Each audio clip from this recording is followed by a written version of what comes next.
SEC Media Days, day number 3, of course, which is Georgia Day, the national champs. We are in Atlanta, not Birmingham, which means there's a lot more people here. Seth Emerson from The Athletic, of course, joining us here. All of your content from SEC Media Days here brought to you by J.E. Dunn, our title sponsor. One of the best places to work in all of America, top 100 healthiest workplaces. It's amazing, Seth, what happens when people are happy and healthy. They're productive. It's amazing. So go check them out, jedunn.com. All right. I know that. Where I work. That's true. The Athletic, a very great place to work. Say that. Yeah. So, all right, Kirby goes. He's been talking about some of his highest-paid players in NIL. He's been talking about, he has to answer questions about Stetson Bennett. Just, is there a difference in how he's acting, how he's carrying himself now that he's got the ring? I think he's always been a little loose since maybe his second year, his first year, you know, working out from the Nick Saban kind of shadow where they don't let you talk and you don't get the experience giving interviews. But since then, I think he's always been pretty loose. That's the guy that I've always seen on a day-to-day basis. I mean, some days he's mad about something or mad about something we've written. But he's, you know, look, he's the son of a high school coach on one side, but his mom was an English teacher.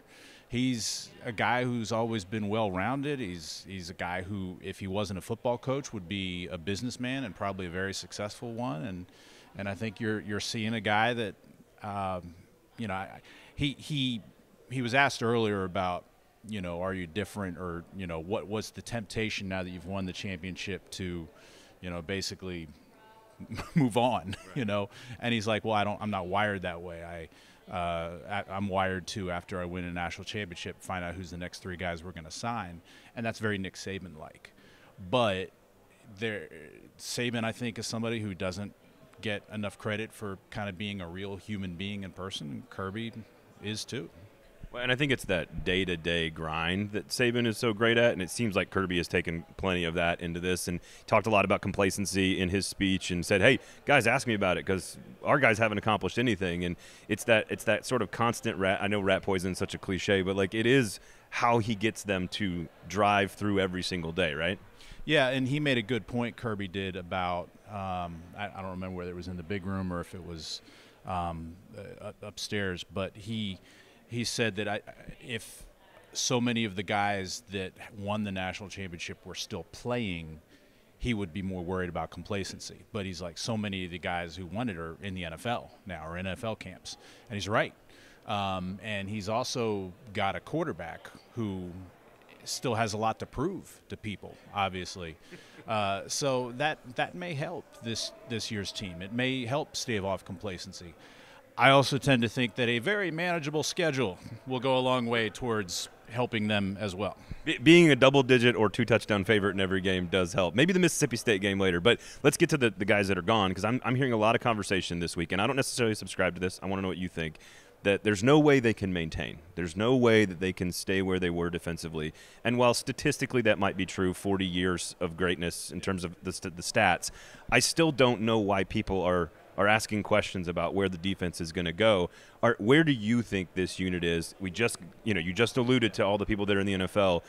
Is it still the best defense in the SEC? Is it number 2 behind Bama? What margins are we talking about here with Georgia's defense? Could be number 2 behind Bama. Are we ever going to see a defense like Georgia's last year ever again? Maybe not. Probably never again at Georgia. But that just means that if they return to a normal Georgia defense this year, they're still pretty damn good. Something he talked about is they've got a lot of talent. They just need experience. But they have some experience on that defense. Nolan Smith, who's here today, is a senior. He had one of the sacks on the final drive against Bryce Young. He was a 5-star recruit 4 years ago, who a lot of people thought was going to turn pro after last year, but didn't have quite the year to do it. Keely Ringo, guy who had the pick 6 to ice the national championship, he's back. Jalen Carter, Jr. Number 1 pick in the draft, probably, right? He may be the number 1 pick. Everyone has always said he was the best defensive lineman on last year's team. They've got guys. I'll go back to the schedule. It sets up for Georgia because they can ride an offense that I think should be pretty explosive this year, and a manageable schedule to a 12-0 record easily. I don't know that they will. I think there may be one game somewhere where someone gets them, I don't know if it's like South Carolina or Mississippi State, even Oregon, Florida, Kentucky, something like that. But they're, like you said, they're on paper a double-digit favorite all their games right now, and that can buy them some time to, by the time they get to Atlanta, if they do, for an Alabama matchup, their defense is going to be pretty good. Not as great as it was last year, but it doesn't have to be. I think that's what the beauty of college football is you have to make assumptions about where a team is going to be. And, like, in the first 2 months of the season for Georgia, Oregon's basically the only one that I even say, like, will give them a little trouble because they've got a really good offensive line. And I'm getting Clem just talking about Georgia. They've got a really good offensive line, and it's game one after all that replacement. But then the schedule's nothing until Florida. I think the Mississippi State game presents some challenges because you're coming off 2 emotional games with Florida and with Tennessee, and a very different offense with Mississippi State on the road. They played well against them 2 years ago. And even then, I'm not going to pick it. But at Kentucky the next week is tricky too on the road at night. But Kentucky plays the same game as Georgia, so like if I gave you 11.5 and you're going to Vegas, which I know you enjoy, 11.5, are you going over? Because I would go over 11.5 for Bama. I might go over 11.5 for Georgia as well. I think I'd have to. I don't know that I'd put my kids' college educations on it, but that's good. Yeah, but the way I look at it is there are enough teams on Georgia's schedule that should be solid that there's a good chance that somebody in that group that we don't realize right now is going to have a really good year. It could be South Carolina, Kentucky, Mississippi State. I don't think it'll be Auburn. I don't think it'll be Florida yet, but a Tennessee, like they could put it together if they find a defense. Somebody might come out of that pack. It could be 2 teams to give Georgia a lot of trouble.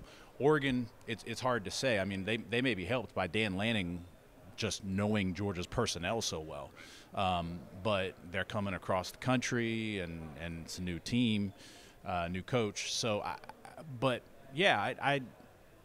I would probably still put the money on the over, the 11.5. Now, this isn't to say that, like, I'm bullish on Georgia repeating as national champions. I think if they were playing Alabama week 1, I'm picking Alabama, and I'm picking Alabama pretty easily.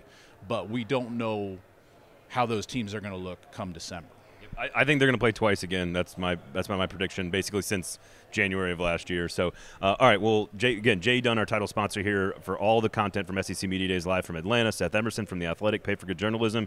If you want to work for good people, go try to work for The Athletic. But really, Jay Dunn has got $5 billion in annual revenue, hiring people all across the Southeast. Healthiest workplace in America. 2022 best place to work and everything. All right. Last one. And this is, I'm trying to figure out the right way to even ask the question, because the Stetson Bennett narrative is just like Kirby was asked about it a couple of different ways. I think they were smarter this time than maybe in the past, but this is a kid who's, the offense did evolve some last year. They did throw the ball more. He did make the plays in the championship game. He did win the ring, and there's still a 15 or 20% of the Georgia fan base that's not really sure about him. What is the right thing? How should we be talking about Stetson Bennett? I think we should be talking about a good college quarterback, a very good college quarterback. Is he going to play in the NFL? Probably not. But I think we're talking about somebody who, if he were a couple inches taller, would have been recruited more out of high school, would have gotten probably would have been a 3-star quarterback that would have signed at a place like, a lower middle tier SEC, ACC school. And then he developed, and he, by the way, got better between 2020 and 2021. That was a point that Kirby Smart made last year, that I thought he was saying it for kind of political reasons, to kind of set people up for, hey, we're going to stick with Stetson Bennett. But, in fact, I think he was just being honest, which is the first time we saw Stetson Bennett as a SEC quarterback getting real SEC action was in 2020. It was pretty good most of the time. Then he hit the wall. But why couldn't he have improved? And he did in 2021. And I just think that we look at Stetson Bennett through the lens of how he was recruited, and we were conditioned to think that you had to be a first-round pick NFL quarterback to win a national championship, and he was not. He proved that trend wrong. Did he carry the team last year? No, but he was offensive MVP of both playoff games. I'll say this one more time, and I've said this before. Stetson Bennett, fourth quarter of the national championship game, led 2 75-yard drives. Okay? Against Nick Saban and Alabama. Yes. This was not. That happened. Yes, that happened. Is he going to play in the NFL? Probably not. Is he a very good college quarterback? Yes. Are you going to write about him this year? I'm writing about him right when I get off, when I get out of, when I leave this interview. Well, if you want to read smart Stetson Bennett content, of course, The Athletic, pay-for-good journalist Seth Emerson is your guy. Braden Gall hanging out here, SEC Media Days. Check out the YouTube page, of course, as well. Rate, review, subscribe, all that great stuff. Thanks for listening. Fringe Element here on the 440 Sports Network.